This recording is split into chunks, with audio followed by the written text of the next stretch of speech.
हाय मित्रमैत्रिणींनो, हे बघा लाल मिरचीचा गोळा वाटायचा आहे आपल्याला. त्यासाठी आपण लसूण घेतलेला आहे, भरपूर मीठ घेतलेलं आहे, लाल मिरच्या घेतलेल्या आहे. चला आपण ते आता वाटून घेऊया, दाखवतो तुम्हाला. हे बघा लाल मिरची वाटून घेतली आपण.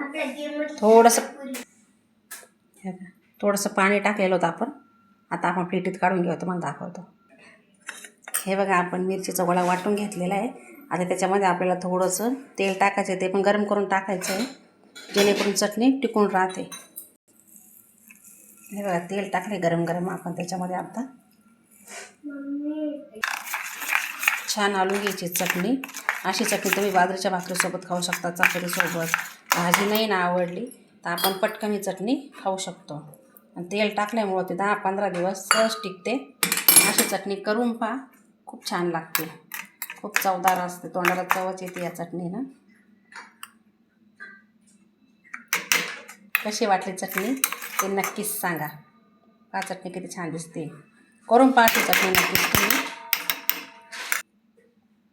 पहा किती भारी दिसते चटणी. अशी चटणी करून पहा नक्कीच, खूप छान लागते. व्हिडिओ आवडल्यास लाईक करा, शेअर करा, सबस्क्राईब करा.